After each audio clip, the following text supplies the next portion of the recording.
सलाम लाहौर प्रोग्राम में news night और मैं हूं आपका मेज़बान नजम अली खान और बात करने जा रहे हैं आज लाहौर के सबसे अहम मंसूबे पर आने वाले हाई कोर्ट के फैसले के हवाले से।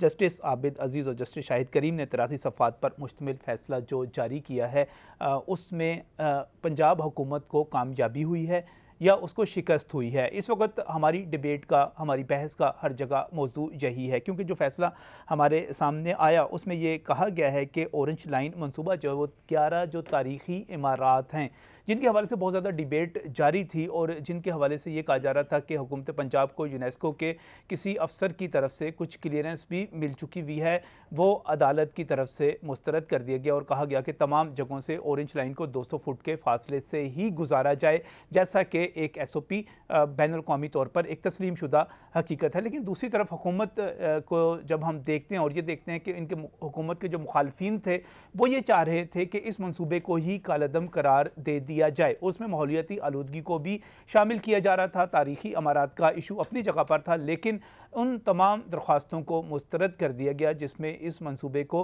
कालअदम करार देने की दरख्वास्त की गई थी। Shalimar Bagh, Aiwan Auqaf, Lakshmi building, supreme court registry, GPO, Chuburchi Darbar, Baba मोज दरिया और तमाम चर्चेज़ और इस तरह की तमाम इमारतें जो हैं अब उनसे फासले से गुजारना पड़ेगा। मैं इसी पर बात करूंगा आज के प्रोग्राम में। बहुत ही मशकूर हूँ असमा बुखारी हमारे साथ जहाँ पर मौजूद हैं, रुकन हैं मुस्लिम लीग नून की पंजाब असम्बली की मेंबर हैं और इसके साथ साथ मुतहर्रिक सियासी रहनुमा भी हैं, कारकुन भी, और इस मंसूबे में ख़ुसूसी इनकी दिलचस्पी है। बहुत बहुत शुक्रिया असमा यहाँ पर हमें ज्वाइन करने के लिए।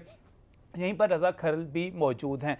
रज़ा साहब जो हैं सीनियर तजज़ियाकार हैं, लाहौर की हिस्ट्री को, लाहौर की तारीख़ी इमारतों के हवाले से इनकी एक ख़ुसूसी स्टडी है और इस हवाले से आपकी इनकी जो तहरीरें और इनके प्रोग्राम भी आप देखते रहते हैं। रज़ा साहब आपका बहुत बहुत शुक्रिया हमें ज्वाइन करने के लिए। और मलिक अशरफ भी हमारे पास मौजूद हैं जो कि हमारे सीनियर रिपोर्टर हैं, कवर करते हैं हाई कोर्ट को। और चूँकि ये हाई कोर्ट का फ़ैसला है, हम हाई कोर्ट के फ़ैसले का मुकम्मल तौर पर, मैं सिटी 42 की तरफ से, न्यूज़ नाइट की तरफ से वाज़ेह करना चाहता हूँ कि हम इस फ़ैसले का मुकम्मल तौर पर एहतराम करते हैं और आज का जो फ़ैसला है सिर्फ इसकी वजाहत के लिए कि इसके असरात क्या मरतब होंगे, इस पर जो है प्रोग्राम आज का किया जा रहा है। और मैं सबसे पहले इसी फैसले की थोड़ी सी डिटेल लेने के लिए मलिक अशरफ साहब की तरफ जाऊंगा। मलिक साहब, बड़े तवील अरसे से जो 14 दिसंबर को ये दरख्वास्तें दायर हुई, फिर 28 जनवरी को हुक्म इम्तनाई जारी हो गया, 13 जुलाई को फैसला महफूज हो गया और मैंने कई दफ़ा खुद जाकर वहाँ पर देखा तो बड़ी गर्मा गर्म बहस इस पर सारी चीज़ों पर हुआ करती थी। इवन मुतासरीन अपनी जगह पर थे, माहौलियाती आलूदगी जो थी अपनी जगह पर थी। ये जो आज का फैसला है इसको किस तरह लिया जा रहा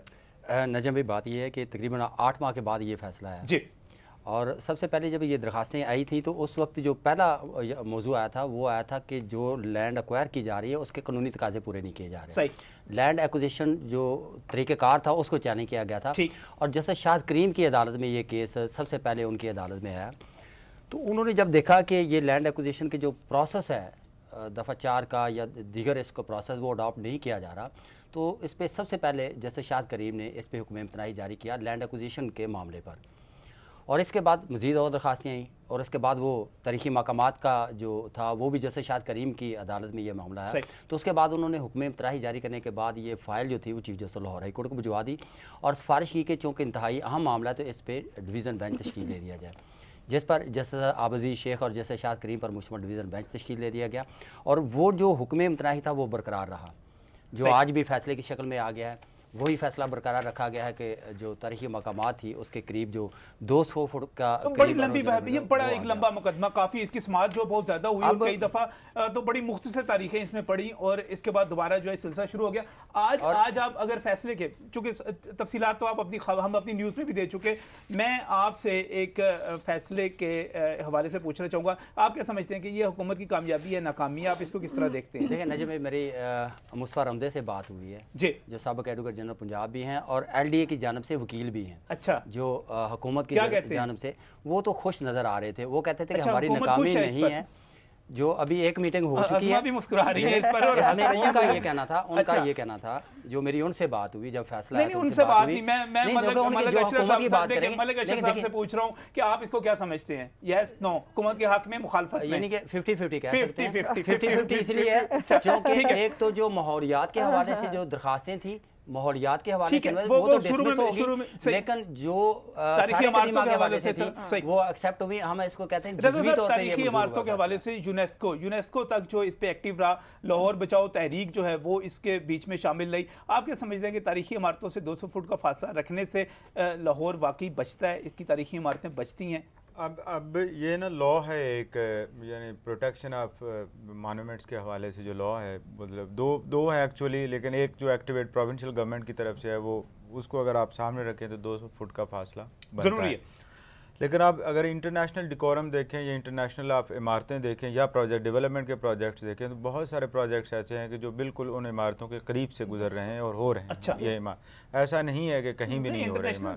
देखें बात सुने, पंजाब हुकूमत का अपना कानून मौजूद है ना? जी बिल्कुल। पंजाब हुकूमत का कानून जो बैनुल-अक़वामी तौर पे तस्लीम नहीं होगा। पंजाब में जब कानून बनाया गया था तो उसकी कोई ना कोई विजडम उसके पीछे उसमें दो चीज़ असल में हुआ क्या एनओसीज जो मुस्तरद हुए, मुझे थोड़ा सा ये बताइएगा। एनओसीज मुस्तरद हो गए, उनकी लॉफुल अथॉरिटी जो है उसको भी चैलेंज कर दिया गया। मुझे सिर्फ ये बताएं कि आप एक तारीख के और इमारतों के और लाहौर की हिस्ट्री के हवाले से यहाँ की इमारतों के माहिर के तौर पर ये समझते हैं कि अगर ऑरेंज ट्रेन इसके करीब से गुजरती और बहुत करीब से गुजरती तो इससे नुकसान होता, 200 फुट का फासला। अब इसका जो सिस्मिक इम्पैक्ट इस प्रोजेक्ट का है, अगर उसको आप स्टडी करते हैं और अगर आप पुराने जो प्रोजेक्ट्स चलते रहे यहाँ पे, जिस तरह जीटी रोड पूरी बनी है, उसको अगर आप देखते हैं तो उसके हिसाब से तो ये सेफर साइड पे था। अच्छा, मतलब अगर आप स्टडी ये करते हैं कि कितने डिस्टेंस पे है, तो गुलाबी बाग गुलबदन बेगम हो, गुलाबी बाग हो, ज़ेबुन्निसा ना दूसरा बुद्धू का आवा हो, या शालामार बाग हो, या इसके अलावा दीगर इमारतें हैं, तो उनसे तो 5 फुट के फासले पे सड़क चल रही है। और सड़क पे कोई कभी ये नहीं किसी ने कहा कि 22 व्हीलर ट्राला चल रहा है जिसकी वजह से इम्पैक्ट क्रिएट होता है। फिर अगर आप दूसरी तरफ जाते हैं तो लाहौर की जो दो बड़ी मकबरा जहांगीर के बिल्कुल करीब ट्रेन लाहौर गुजरती है, गुजर रही है। लाहौर की कम अज़ कम 5 ऐसी इमारतें हैं, तारीख़ी इमारतें हैं, और जिनकी तारीख़ी अहमियत मेरे ख्याल में बुद्धू के आवे से भी ज़्यादा है। और उनमें एक है बहादुर जफर कोकल ताश का मकबरा, जो बिल्कुल मुगलपुरा के साथ रेलवे लाइन के साथ है, बिल्कुल साथ, सही। और रेलवे साथ जुड़ी हुई है। अच्छा, अब उसमें माल गाड़ियां भी गुजरती हैं जिनका वजन दूसरी गाड़ियों के निस्बत बहुत ज्यादा होता है, क्योंकि 2 इंजन लगाने पड़ते हैं। मुसाफिर गाड़ी के 2 इंजन नहीं लगते। रमदे साहब की बात कर दी आपने, भी इनकी सपोर्ट कर दी है। मुझे अज़मा की तरफ आ जाता हूँ। अज़मा, कोई आपको पहले मैनोवर तो नहीं करके आई? मेरे गेस्ट आपको पता नहीं चल गया था? नजम अली खान इसमें जो इश्यूज है ना, उनको जी आप स्पोर्ट में कर रहे हैं, अब तो करने देंगे। ये बात नहीं है। मैं ग्राउंड रियलिटीज पे, जिसमें जो यूनेस्को की रिपोर्ट है, इसमें भी कहा कि रीविजिट किया जाए। इसमें ये नहीं कहा गया कि ये इसको शेल्फ किया जाए। उसमें जो अहमियत है पब्लिक प्रोजेक्ट की, ट्रांसपोर्ट की जो अहमियत है लाहौर के लिए, उसको हाईलाइट किया गया है। ये जो 20 जून 2016 का ये लेटर है जो यूनेस्को की तरफ से, जो उनकी मीटिंग हुई इस्तांबुल में, उसकी रोशनी में जो चीजें निकल रही हैं, मैं उनके कंटेंट की बेस पे बात कर रहा हूं कि जो डायरेक्शंस आई हैं। इससे पहले कि सबसे डिटेल बात करूं, मुझे थोड़ा सा इतना बता दें, फैसला मुझे परेशान नहीं लग रहे आप लोग? इतना बड़ा प्रोजेक्ट है, परेशान होंगे आपका रोक दिया उन्होंने। मुझे ये समझ आ रहा है जब आप क्यों चाहते हैं कि हम परेशान हो? मैं ये चाहता कि ऐसा जी, बहुत शुक्रिया। 200 फुट के फासले पे जो है उसको ले जाना अच्छी खासी जगह की बात नहीं है। इसमें थोड़ी सी मैं आपकी डिटेल में ये जानना चाहती हूँ कि जिस पे हम खुश हैं वो ये है कि इस प्रोजेक्ट पे क्या बात नहीं की गई। इसकी ट्रांसपेरेंसी से लेकर इसके ठेकों से लेकर हर चीज़ को क्वेश्चन किया गया, हर चीज़ के ऊपर इल्ज़ामात लगाए गए, और ये बहुत बड़ी क्लीन चिट है हमारे लिए। इस पे हम बहुत खुश हैं और मशकूर हैं लाहौर हाई कोर्ट के भी कि उन्होंने तमाम जो डॉक्यूमेंट्स उन्होंने हमसे मांगे, इवन सीक्रेट जो डॉक्यूमेंट होते हैं गवर्नमेंट टू गवर्नमेंट, उन्होंने हमें वो मुआहदे भी पेश करने को कहे, हमने वो भी कर दिए। और कोई एक जुमला, कोई एक लफ्ज़ जो है वो ना इसकी ट्रांसपेरेंसी के बारे में है, ना माहौलियाती आलूदगी के बारे में है। और दूसरा ये जो इस इशू के ऊपर जिस पे आप कह रहे हैं कि हम रिलैक्स्ड और खुश हैं, वो ये है कि हम इस इशू पर हाई कोर्ट के साथ हैं। जो एक ही इशू उन्होंने ये हमें कहा है कि इंटरनेशनल तारीखी इमारत के हवाले से मुझे थोड़ा सा मौका दीजिएगा, मुझे यहाँ पर एक ब्रेक लेना है, क्योंकि ये एक डिटेल्ड बहस होगी इसके बाद लाहौर की इमारतों के हवाले से। और मैं जब शालामार बाग को देखता हूँ, सुप्रीम कोर्ट की रजिस्ट्री को देखता हूँ, GPO को देखता हूँ, तो यकीनी तौर पर जो वहाँ पर काम जहाँ पर रुका हुआ है, जहाँ जहाँ हुक्म इम्तनाई जारी था, यकीनी तौर पर वो 200 फुट नहीं है। तो जब 200 फुट नहीं है तो फिर क्या करेंगे? सुप्रीम कोर्ट जाएंगे या इसको फॉलो करेंगे या वहाँ पर जगह ज़्यादा लेंगे? कोई ना कोई तो हुकूमत की हिकमत अमली होगी, लेकिन इस ब्रेक के बाद। Welcome back from break. नाज़रीन, बात कर रहे हैं हम उस फैसले के हवाले से जिसके बारे में बहुत ज़्यादा इस वक्त बहस हो रही है कि हुकूमत की कामयाबी है या नाकामी है। लेकिन हुकूमत की एक नाकामी ये है कि ऑरेंज लाइन मनसूबा जो है तारीखी इमारत से 200 फुट के हदूद में वहाँ पर किसी किस्म की तामीरात नहीं हो सकेंगी। कामयाबी ये है कि जितनी दरख्वास्तें थी माहौलियाती आलूदगी, ट्रांसपेरेंसी और इसके साथ साथ लैंड एक्विजिशन समेत तमाम की बुनियाद पर कि मनसूबा कालदम करार दे दिया जाए, मनसूबा कालदम करार नहीं दिया गया। अज़मा साहब बात कर रही थी, हम जब ब्रेक पर गए थे, मैं मशकूर हूँ मोहम्मद अजहर सदीक साहब जो कि एडवोकेट हैं सुप्रीम कोर्ट के, और इस मनसूबे के हवाले से कानूनी एक तवील जंग उन्होंने लड़ी। वो भी मेरे साथ इस वक्त टेलीफोन लाइन पर मौजूद है, लाहौर में मौजूद नहीं थे, इस वजह से हमने उन्हें टेलीफोन लाइन पर ले लिया। अजहर साहब खुश आमदीद कहता हूँ आपको प्रोग्राम में। जी बहुत शुक्रिया नाजिम भाई, थैंक यू जी। मैं अज़मा, अब बात हो रही है इसकी कि ये तारीखी इमारत के हवाले से कोई यूनेस्को की कोई जाली अफसर भी आके कोई दे गई थी, एनओसी, इस किस्म की खबरें भी मैंने देखी थी ना। बड़ी अजीब बात है, अगर तो कोई हुकूमत के हक में कोई रिपोर्ट आ जाए तो वो अफसर भी जाली होता है, वो रिपोर्ट भी जाली होती है। अच्छा, खुद दफ्तरों में बैठ के कट कॉपी पेस्ट कर लिया जाए तो वो मतलब वो बहुत ऑथेंटिक होता है। लेकिन मैं उस पर नहीं जाना चाहती। मैं 2-3 बातें जो इंपॉर्टेंट हैं, जो मतलब आवाम को पता होनी चाहिए, वो ये है कि हमने इस प्रोजेक्ट को जब डिज़ाइन किया था तो प्रोजेक्ट के अंदर काम करते हुए बहुत सारी चीज़ें, और जिस तरह से इसको पोलिटिसाइज़ किया गया ख़ास तौर पे कुछ पॉलिटिकल पार्टीज़ की जो है वो शायद एग्जिस्टेंस है एट स्टेक इस ऑरेंज लाइन की वजह से, सो इसको एक सियासत का निशाना बनाया गया। लेकिन इसमें हमने बारहा कहा, और ये अभी इत्तेफाक से मेरे पास ये एक वो पड़ा है, ये देखिए, हमने इस प्रोजेक्ट को डिज़ाइन ही इस बेस पे किया है। ये देखिए, ये हमारा बेस और प्राइड जी।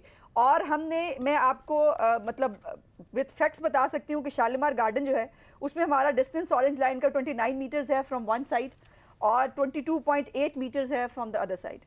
गुलाबी बाग जो गेटवे है उसका मिनिमम डिस्टेंस है ऑरेंज लाइन से 20.9 मीटर्स। बद्दू जो है टॉम्ब है वो मिनिमम डिस्टेंस है ऑरेंज लाइन 18.1 मीटर्स। चुबुर्जी जो है दैट इज़ 15.9 मीटर्स। ज़ेबुनिसा टॉम्ब जो है दैट इज़ 33.5 मीटर्स। इनके सबको बताने के बाद एक मेरा गुजारिश और ये है कि हमने मेरा ख्याल है यकीनन हमारे लॉयर्स ने भी कोर्ट के अंदर भी गुजारिशात की होंगी। आप दुनिया की सिर्फ 3-4 एफिल टावर बहुत बड़ी एक जगह है पेरिस के अंदर, आपको मालूम है कि एफिल टावर के करीब से भी एक जो है वो मेट्रो लाइन गुजर रही है। और यानी फिर जो हमारी इंडोनेशिया के अंदर जामिक मस्जिद है उसके सहन के अंदर से जो है ये इसका स्टेशन निकलता है मेट्रो का।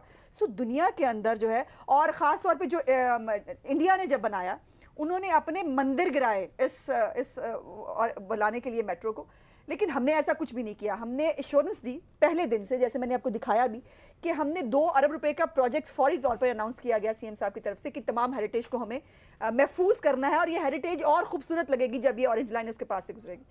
और हमने कोशिश की, लेकिन उसके ऊपर अब जो ऑब्जर्वेशन है हम उसका भी एहतराम करते हैं। और अच्छा, मैं ये बताना चाहती हूँ, आपने एक फिक्रा कि काफ़ी महफूज होगी, आपने कहा कि हमारे वकीलों ने यकीनी तौर पर अदालत को भी बताया होगा, लेकिन मतलब ये है कि अदालत को कायल करने में नाकाम रहे।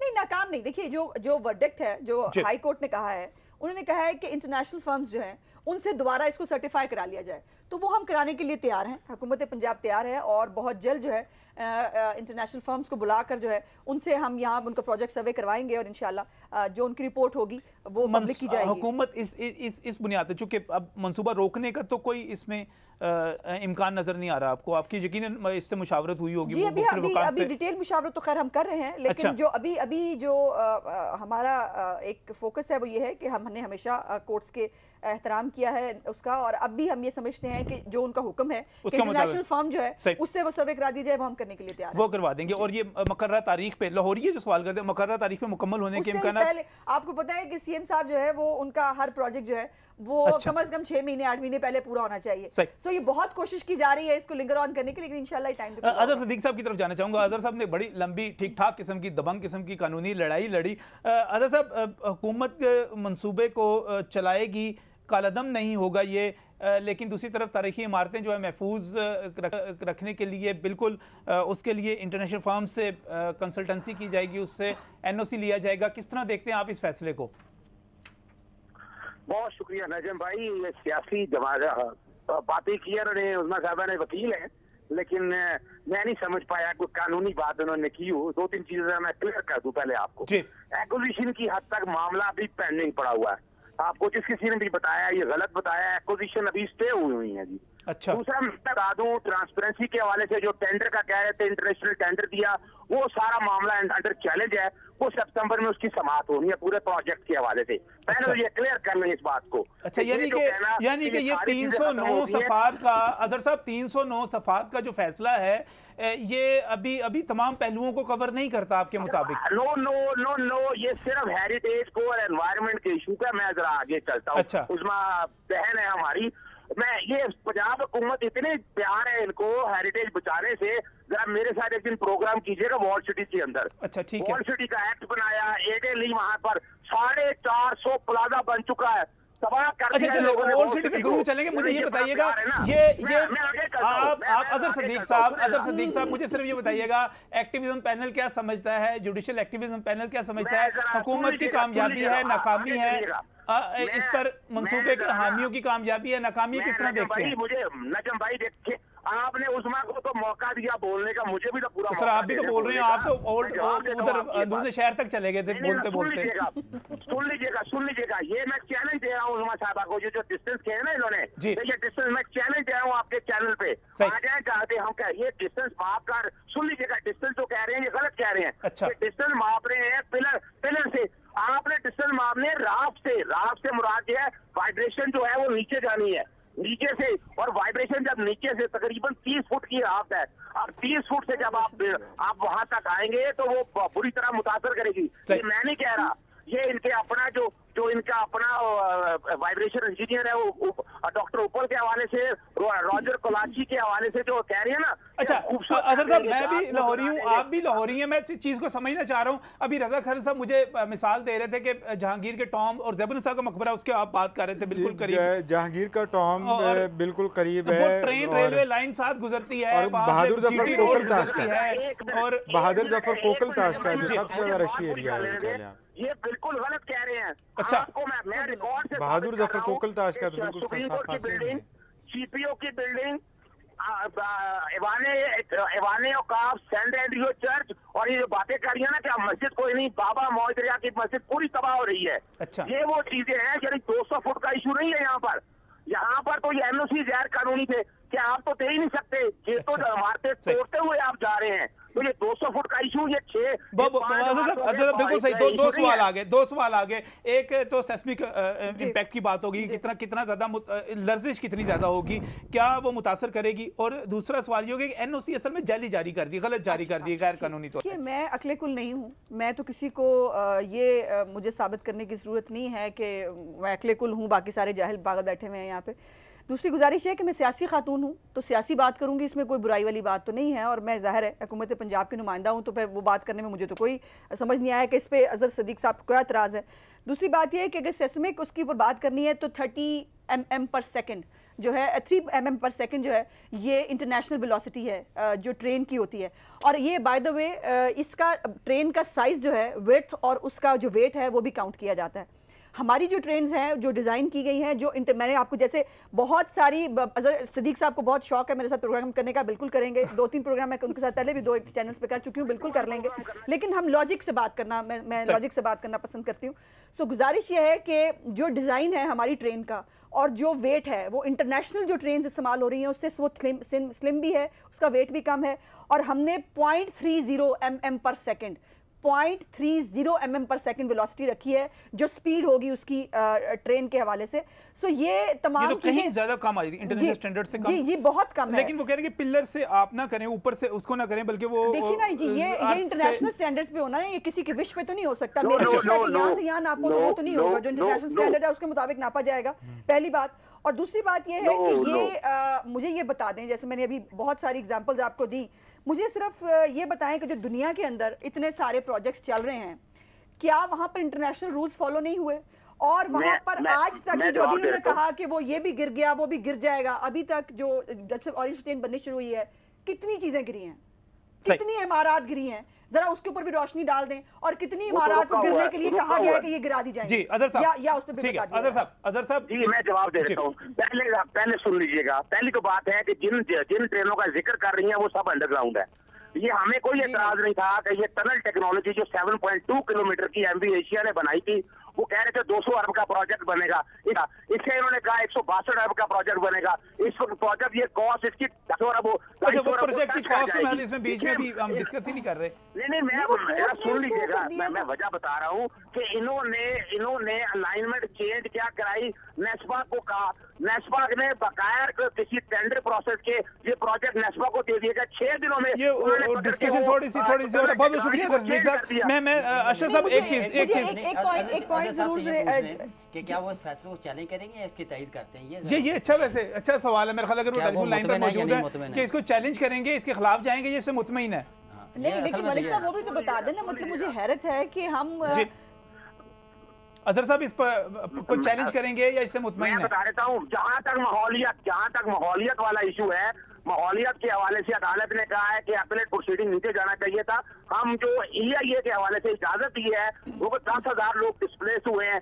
सर आप इस फैसले को चैलेंज करेंगे, आप इस फैसले को कबूल करेंगे या इसे चैलेंज करेंगे? आप इसे कबूल करेंगे या चैलेंज करेंगे? जी जहाँ तक हेरिटेज का इशू है हम बहुत खुश हैं। सर आप इसको कबूल करते हैं या आप इसको चैलेंज करेंगे? सवाल बहुत सिंपल है, सवाल बहुत सादा है।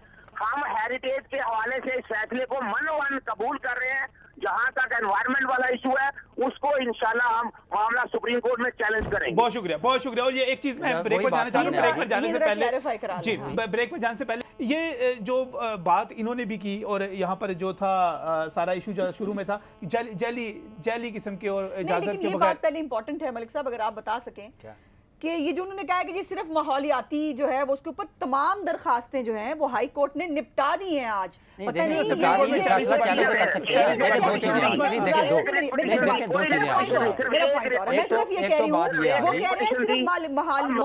जो आलूदगी है उसकी जो है वो एंटरटेन की गई है, बाकी सभी मौजूद है।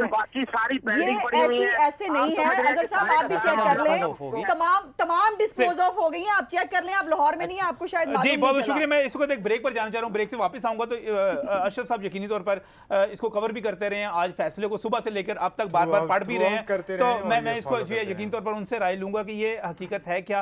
अजहर साहब दुरुस्त कह रही हैं, आज़मा साहब दुरुस्त कह रही हैं। इस ब्रेक के बाद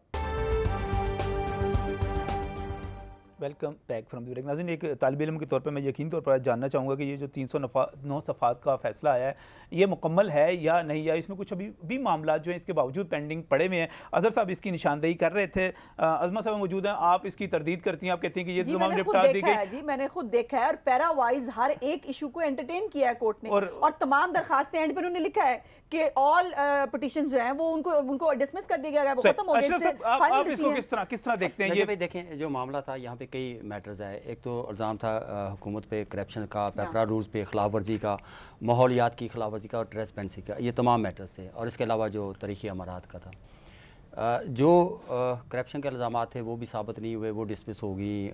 पेपरा रूल्स की वो भी डिसमिस होगी, वो भी और माहौलियात के हवाले से जो थे वो भी डिसमिस होगी। जो एक मामला जिसको अदालत ने देखा वो जो तारीख़ी अमारात के हवाले से, उस हद तक तो हम कह सकते हैं कि अदालत ने जो ऑब्ज़र्व किया है कि तारीख़ी अमारात हैं उनको नए सिरे से NOC उसका जायज़ा लिया जाए और बैनुल-अक़वामी जो माहिरीन हैं उनको स्टेक होल्डर्स को एंगेज किया जाए और DG आर्कियोलॉजी जो है उनकी सरबराही में कमेटी बनाई जाए और ये मामला देखे और उसको रिवाइज़ करें मामला को। हमारी जो बात हुई मुस्तफा रमदे से हुई तो उनका ये कहना था जो भी 5 बजे तक हम बात करें तो वज़ीर आला पंजाब जो है जो मीटिंग है मैं बता देता हूँ। जो वकील थे वो थे शाहिद अहमद, साबिक़ गवर्नर थे, और मुस्तफा रमदे थे, ये कर रहे थे और लीगल टीम है उनकी। जो उनका ये था अभी तक की जो सूरत थी वो ये था कि इस फैसले को सुप्रीम कोर्ट में चैलेंज करें या ना करें। जो इब्तदाई उनकी जो राय थी वो राय ये है कि जो डायरेक्शन दी है अदालत ने उसको फॉलो किया जाए, उसके मुताबिक बैनुल-अक़वामी माहिरीन है उनका ये कहना था कि अदालत का एहतराम करेंगे और सुप्रीम कोर्ट में जाने का मेरा ख्याल है कि शायद रज़ा साहब मुझे ये बताइएगा कि एक लाहौरी के तौर पे, एक लाहौर को जानने वाले शख्स के तौर पर और लाहौर से प्यार करने वाले शख्स के तौर पे आप क्या समझते हैं कि ये प्रोजेक्ट बनना चाहिए या नहीं बनना चाहिए? यानी बात ये है कि कई चीज़ें सेक्रीफाइस करनी पड़ती हैं डेवलपमेंट के लिए, प्रोग्रेस के लिए। अच्छा। अब अगर मैं ये कहूँ बहैसियत लाहौरी या यहाँ के शहरी होने के नाते, तो अब ज़रूरत है इस वक्त, जितना शहर फैल चुका है, नया मोड्स ऑफ ट्रांसपोर्ट हों और सारी चीज़ें हों। रह जाती है बात हेरिटेज की। हेरिटेज लवर के तौर पर ये एक ऐसे वक्त पे पिटीशन आई है या पिटीशनें आती रही हैं या फाइलिंग होती रही है कि जब टाइम बार हो गया हुआ था। मेरे नज़दीक तो ये है कि it should have been well before the beginning of this project, कि ये प्रोजेक्ट या शुरू ना होता। अभी टेंडर हो रहे थे, अभी चीज़ें हो रही थी उस वक्त। आप सही मिड वे करने का मतलब ये है कि टू हॉल्ट द प्रोजेक्ट, वैसे वो मुमकिन भी नहीं था और उसको गवर्नमेंट को ये इरिवर्सिबल। हुकूमत ने भी जल्दबाजी की। अब ये एनओसी जारी करने में इन्होंने जल्दबाजी की, मुतलका जो कानूनी ज़ाब्ते थे वो बर वक्त पूरे नहीं किए, और यही वजह थी कि हुकूमत में तनाही जारी हुआ। अगर हुकूमत कानूनी तकाजे पूरे कर लेती तो मेरा नहीं ख्याल था जल्दबाजी में गए, हुकूमत जल्दबाजी में गई। मंसूबा अच्छा है। देखिए ऐसे नहीं बना तो ऑरेंज लाइन मेट्रो ट्रेन में, तो खुद वो बुलेट ट्रेन की स्पीड से चल रहे थे शायद। नहीं देखिए, बुलेट स्पीड से चलेंगे तो हम मैच करेंगे ना पेस को, जो दुनिया की पेस है उसको। अभी बिल्कुल रजा साहब ने ठीक कहा। देखिए आपका शहर कहाँ से कहाँ फैल गया है, और अगर एक गरीब आदमी को 20 या 30 रुपए के अंदर एक रिस्पेक्टेबल सवारी मिलती है, और अफसोस की बात यह है कि इसको चैलेंज वो लोग करते हैं, इस पे बात वो लोग करते हैं बचाने की बात जो लाहौर बचाते वो हैं जो लाहौर में होते ही नहीं। 12 महीनों में से 11 महीने तो वो आउट ऑफ कंट्री होते हैं, उनको लाहौर बचाना है। देखिए लाहौर की सबसे ज्यादा तकलीफ अवामी नुमाइंदगान को हो सकती है। हमें वोट लेना ना, हमें अवाम के सामने पेश होना होता है। हमें यहाँ पर बहुत सारे लोग हैं, उनका कोई स्टेक नहीं है, हमारा स्टेक है, डायरेक्टली स्टेक है।